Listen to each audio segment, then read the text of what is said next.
celebrating our communities and serving our communities. There are many forms and ways to do just that, like helping to preserve history and creating a space everyone can visit and enjoy. How about helping our rivers and streams one bag at a time? Or helping those who help us by giving a great gift to a firefighter and his daughter? We'll look at some fun things to do in our cities and great ways that individuals, communities, and dogs are serving on this edition of Connected Colorado.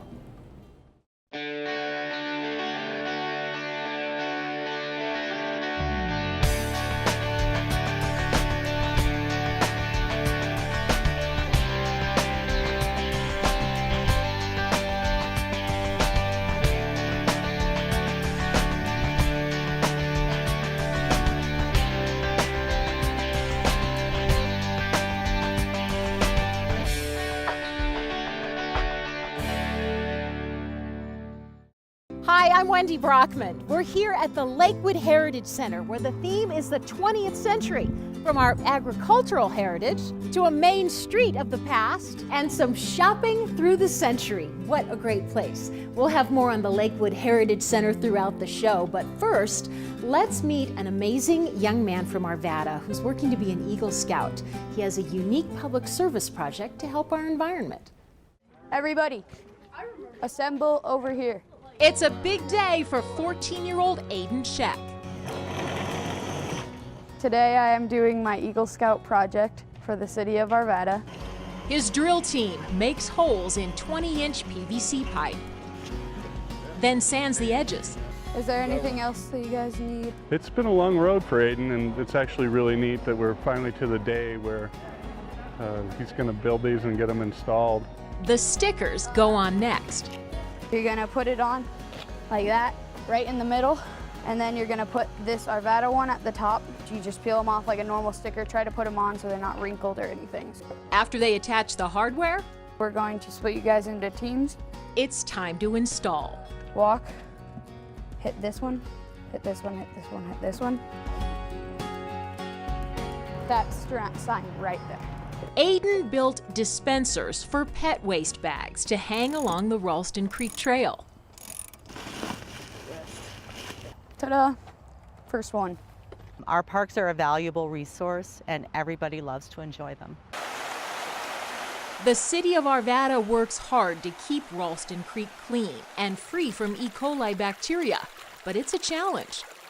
A city the size of Arvada can produce up to 2.5 tons of dog feces every day. When it rains, everything washes down into our streams. So when Aiden approached the city about his environmental project, they found the perfect spot. We looked at the Ralston Creek corridor between Sim Street and Indiana, and Aiden went and actually located where he'd like to place these pet waste bag dispensers based on access for residents and pedestrians. I feel like I need to help the water quality because I have seen so many times just people walking their dogs or there's no dispensers around, so I feel like something should be done to help do everything we can in our power to make the water quality better. What we want is very healthy waterways. We have found success with these pet waste bag dispensers in the past. Yep. Aiden's already getting positive feedback. Cool. Congrats. Thank you for doing that. You're welcome. His hard work and leadership pay off. It was a lot of emails and making phone calls and running to pick this up and that up and scheduling meetings with different people in the city. He was very interested and motivated, which was wonderful. It's really exciting that he's finally getting it done. I'm most proud of how many people showed up and how willing they are to work. I'm proud of how organized everything is and how everything is working out really well. Aiden will no doubt earn the rank of Eagle Scout. And the Ralston Creek Trail will be a healthier, more beautiful space as a result. Back at the Lakewood Heritage Center, this is the Colfax Hub. They've recreated a mini Colfax Avenue here, complete with street grid, restored buildings, and they're continuing to do a lot more. Check this out, Ethel's Beauty Salon. Look at this building. When you first walk in, you have the 88-cent variety store, complete with sewing patterns, And then in the back of the building, we have the beauty salon. Check out this torture machine if you want to get a perm. So Ethel ran the beauty salon, and then her husband Gil was in charge of the barbering.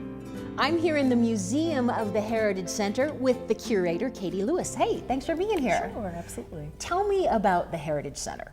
Sure, it has a number of really interesting moving parts to it. So the building you're standing in right now is the Visitor Center. And the room that we're in is one of the historic exhibit galleries, as well as the room next door. And then right outside, we have 18 more acres that comprise the site. And the upper area is called the Colfax Hub. So it has a number of buildings from the 1940s through the 1960s when commercial growth really started on Colfax. And then right below that is the Agriculture Hub. And that includes a number of tractors and farm equipment from the early 1900s. And then right next to that is the Community Culture area. And that's kind of our 1920s, 1930s farming history, which also includes a 1920s schoolhouse. What's in the museum itself? We have two of our galleries here. The one you're standing in is actually called The Spirit of Lakewood. It has our history all the way from the early 1900s through 1969 when the city was actually incorporated. So you'll see some of our firefighter history, a lot of the May Bonfils history. And then next door is our temporary rotating exhibit area. The exhibit is called Virginia, A Life, and it's a combination of historic 1930s and 40s photographs and letters.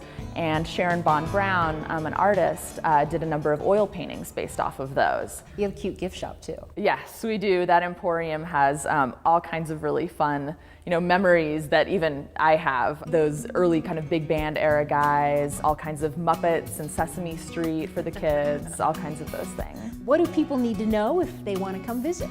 We have the galleries themselves open for free every day, Tuesday through Saturday from 10 to 4. But for a guided tour of the museum, which I definitely recommend because you actually get to go into the buildings, that is $5 for adults, $4 for seniors, $3 for kids, and those happen every day that we're open 11 o'clock to 2 o'clock. But of course, the park is open all the time. Walk around, do a little bit of jogging, ride your horse even if you wanted to. Fascinating. The museum is amazing. Thank you so much for joining us. Absolutely. Thanks so much. Celebrating community comes in many forms. Some people celebrate community in a unique way on their bodies through tattoos. A new exhibit at Aurora's Anschutz Medical Campus explores tattoos in America and why there's so much more to them than meets the eye. The designs are intricate and astounding. It's an illusion, and when you come in close, you'll see that what you thought was a face is comprised of different people. Here you have the Virgin Mary, very ghosted out. And each one tells a story. Her mother had this horrible form of cancer. This is her way of connecting with her mother and her form of prayer.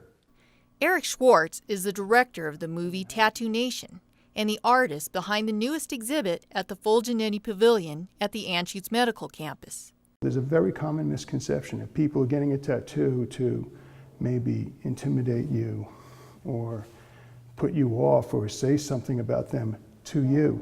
No, it's an expression for them. Schwartz's movie and exhibit, which is also called Tattoo Nation, take a look at a type of tattooing called black and gray. It thrived in the Chicano barrios or neighborhoods of California in the 40s, 50s, and 60s, as well as in prison. These are really the jailhouse, original jailhouse tattoos. This is the type of stuff that it started with, and it was things that was important to them, their friends, girlfriends. Even though tattoos were illegal in jail, Schwartz says inmates still found clever ways to express themselves. For tattoo needles, they took music classes and took the string of a guitar, sharpened it, put it on the end of a toothbrush, and would do what's called hand poke. Very painful, by the way. That gave a very, very fine line. That was unheard of in tattoo.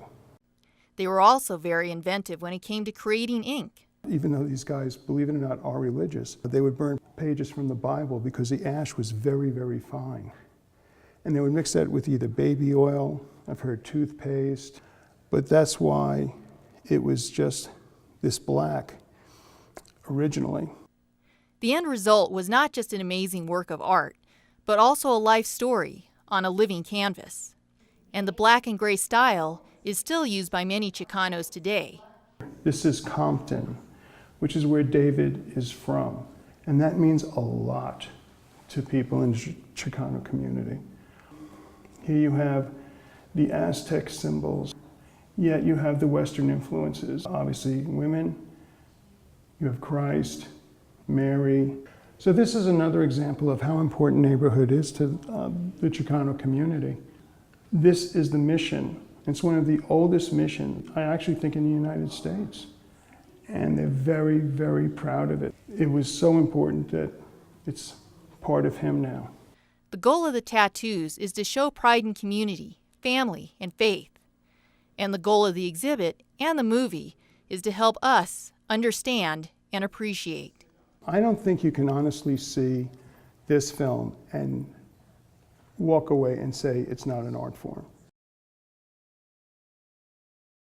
Tattoo Nation will be at the Fulgenity Pavilion at Aurora's Anschutz Medical Campus, but just for a short time. For directions and more information, go to coloradobioethics.org. All events there are free and open to the public. I'm back at the Heritage Center in the Red Barn with tractor expert Jerry Fannensteel. Hi, Jerry. How you doing? What are you working on over there? Oh, I'm just checking the tractor out here, like check the oil, and I got a little gas leak I fixed, and see if I got that going so we can start it up here and see how he's going to run. So how did you become the tractor guy here at the Heritage Center? Probably just by accident. I always had an interest in old tractors, and when I first came down here to the Heritage Center, they had an old tractor here. And I said I could get that running if you would like for me to run, and that's how it all started. And we got it running, and we used it around here, and I said I've been down here almost 30 years. So how many of these babies are in this barn? See, there's 1, 2, 3, 4, 5, 6, 7 in here, plus we have 2 more in another shed, so that's 9, and 4 more up at the other end over there. Which one's the oldest? The one in this barn here is the oldest, 1919. And most of these tractors that we got were donated and not in working condition, so I spent the time to get them running again. And I've restored some of them, and some of them I just overhauled and got them field ready, is what a farmer would call them, so they're still in their work clothes, you know. So, and we use them, you know. So that's amazing, Jerry. Thank you so much. Shall we go for a ride? Yeah. Let's do it. Okay.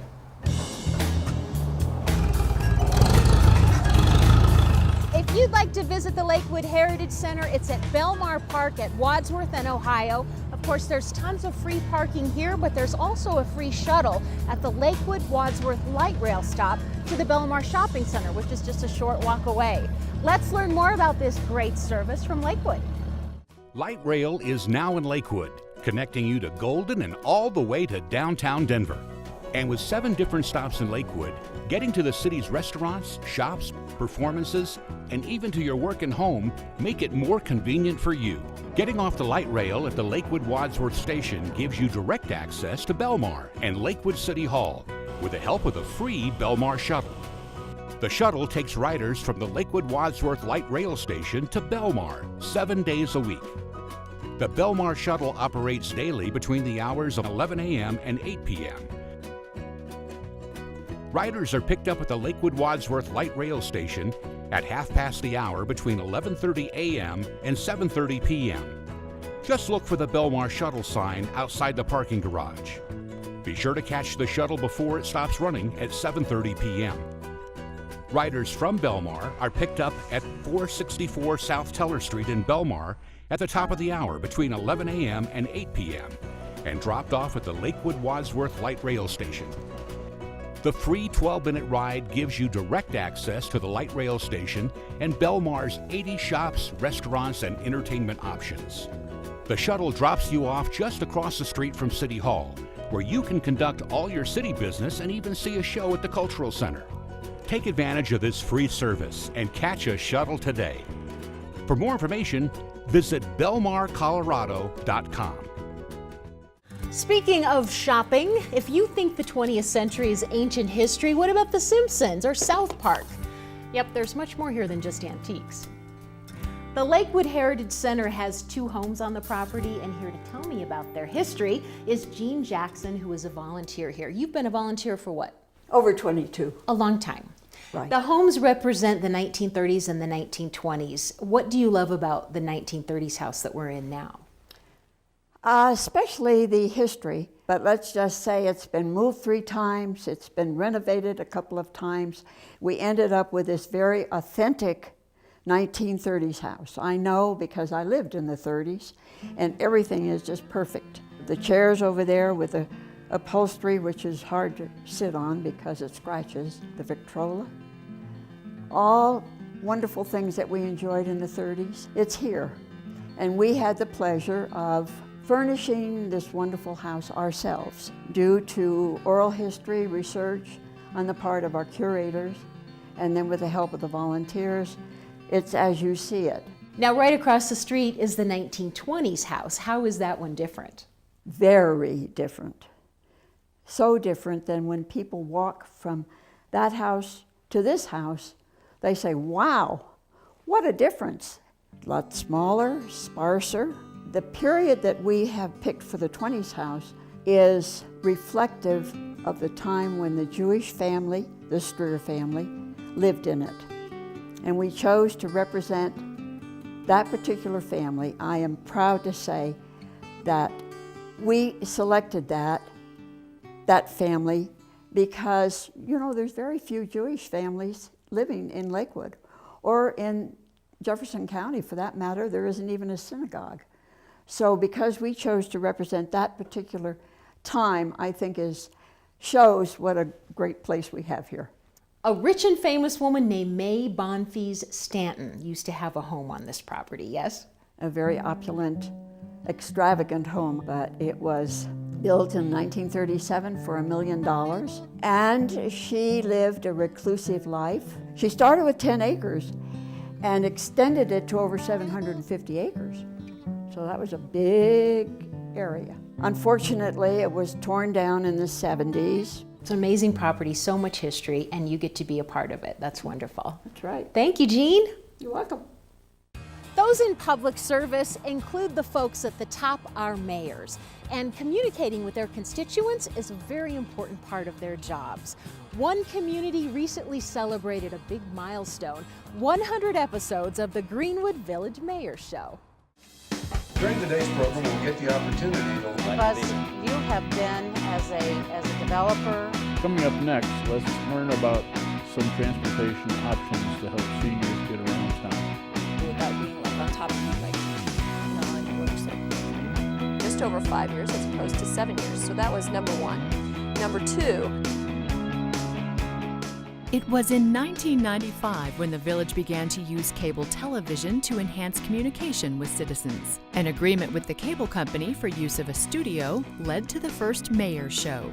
The experience of being on television didn't seem to cause stage fright for anyone, so the village continued on its path to feature the Greenwood Village Mayor Show. For the past 14 years, the Mayor Show has presented programs on a variety of topics, from transportation, youth, water, and police, to topics covering parks and trails and roadways. Even topics covering food and shopping have been featured to gain the likings of all village viewers. And even though all productions have been a wrap, there are always a blooper or two when it was time for lights, camera, and action. My mind just... Welcome to the Greenwood Village Mayor Show. We're very pleased that you could join us today as we get the opportunity. That's a wrap. I'm Mayor Ron Murkowski, and we will see you next time on the Mayor Show. And don't forget to shop in Greenwood Village. That was great, ladies. It has been a journey filled with numerous events that have brought us to the place we are today, celebrating our 100th edition of the Greenwood Village Mayor Show. On behalf of GVTV8 and the production team, we thank our viewers for watching us. We hope the Mayor Show has been educational, informative, and entertaining in learning about Greenwood Village. This was a working diner on East Colfax, built in 1948. It was donated to Lakewood by the city of Aurora. And it seats a whopping 8 people. When you think of a community agency that keeps you safe, you probably think of police and fire department, right? But what about when you eat in a restaurant or rent an apartment? Denver's Public Health Inspections is on the job.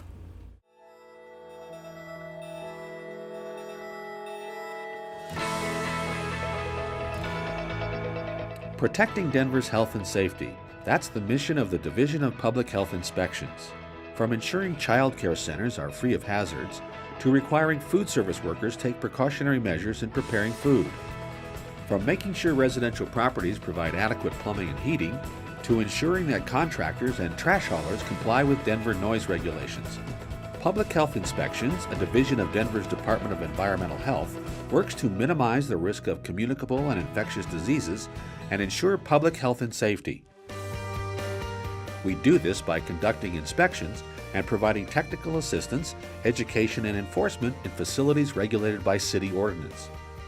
This includes providing regular inspections of food service and child care facilities and responding to complaints regarding residential health and housing, noise, body art establishments and artists, boarding homes, assisted living residences, swimming pools, and emergency medical vehicles. Public Health Inspections is responsible for inspecting more than 7,000 regulated establishments in the city and county of Denver. Inspection results for food service facilities can be found by visiting denvergov.org/PHI. Residential health and housing investigations are intended to protect the health and safety of residents in houses, apartments, motels, shelters, and more. Minimum standards of health and housing include proper plumbing, electricity and gas, sanitation, proper lighting, ventilation and heating, and pest-free dwellings. Child care homes, centers, schools, and related facilities are required to undergo routine inspections to be a licensed child care provider. Inspections of these facilities ensure background checks of employees are completed, appropriate child to caregiver ratios are maintained, and adequate supervision is provided. For information regarding child care facility inspections, visit denvergov.org/PHI. If you would like to make a complaint in any of these areas, call 311 or email us at phicomments@denvergov.org. Our office is at 200 West 14th Avenue, Suite 200. To request information on specific child care providers, call 303-866-5948. Denver's Public Health Inspections continues to work to protect the health and safety of the residents of Denver and to make Denver a great place to live. When a family member is sick, you take action.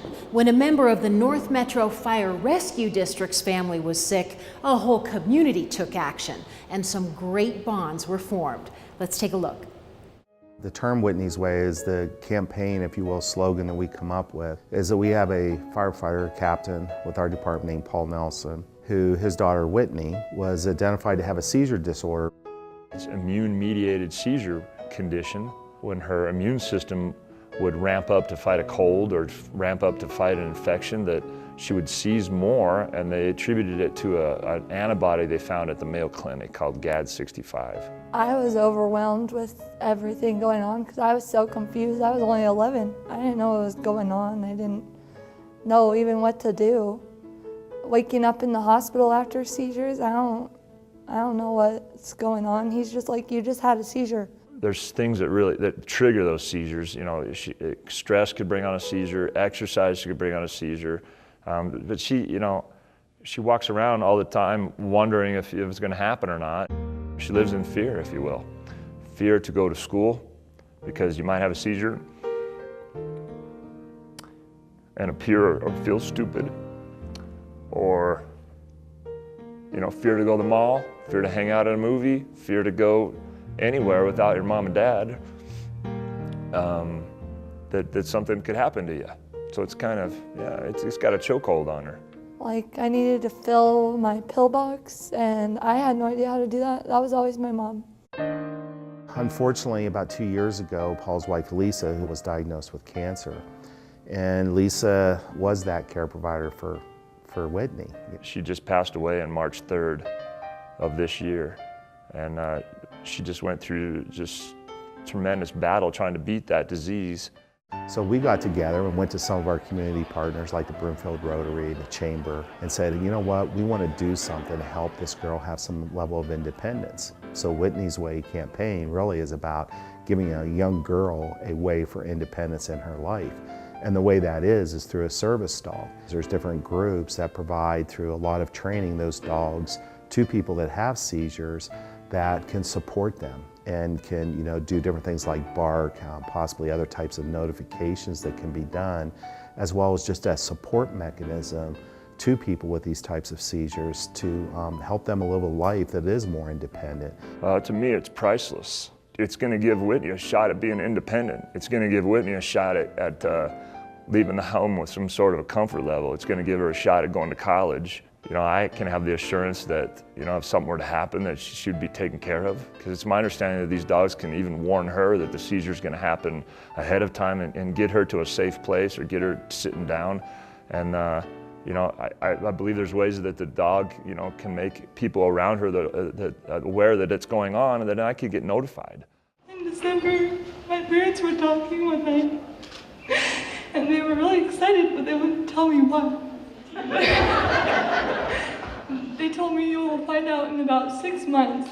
In February, Tim Halen and Chris Willoughby came to my house right before my mom died and told me what was happening. They told me that I was getting a seizure dog, and I didn't even know they made seizure dogs. So I felt so blessed that people were trying to make a difference in my life. So I want to say thank you to these awesome firefighters.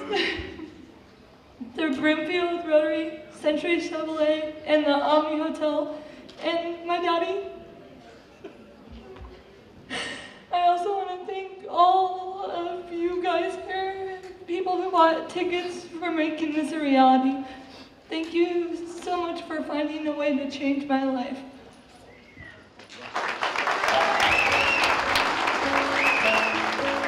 I refer that to our people a lot in the fire department as we see the good and the bad and the ugly. And certainly Captain Nelson, through his 17-year career, has seen a lot of that and has been on that service end of providing to the community. And the one thing that really struck me is when this was happening is how the community has reached back into us and seeing a difficult circumstance and have kind of turned back to say, hey, what can we do? What can we do to support? Because, this person represents you as an organization, represents part of our community that has stepped out through his career and seen the good, the bad, and the ugly. I'm absolutely blown away by the fact that colleagues at my work would take the initiative to try to do this for my family and try to do this for my kiddo. I think they knew we were going through a hard time, and then they wanted to help, and they targeted Whitney, and they said, we want to give that kid some independence. And I think it's the first time in my lifetime, personally, that I really have an understanding what community is all about. And the uniqueness of Broomfield is, even though it's a thriving, dynamic city with all the stuff that goes along with that, that fabric that is woven into Broomfield of kind of that hometown, that, hey, the neighbor has an issue, a problem, what can we do to help? And I think it resonates with everybody in our organization because, there's a lot of talk about fire departments being family, but it's true. I mean, when you live with people the way we do and we see the things the way that we see things, and that good, bad, and the ugly, when there's someone within our own group that's hurt, there is that tendency, that service tendency to step out and to help. The help we're receiving to get through it is amazing. I lost my wife, I've got my kiddo that's got a seizure difficulty, but I feel propped up by these people, by everybody, by North Metro, by Broomfield, by North Glen. We have that slogan at North Metro, excellence through each individual act, and that represents itself in a lot of different ways. And the one thing I can say too is everyone in this department knows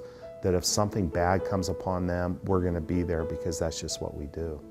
I think there's a lot of blessings in all this and a lot of lessons learned, and I'm just grateful for what's happening. Well, my work here is done. It's time to go shopping. I love these lunch boxes. You can learn more about the Lakewood Heritage Center by going to lakewood.org/Heritage Center.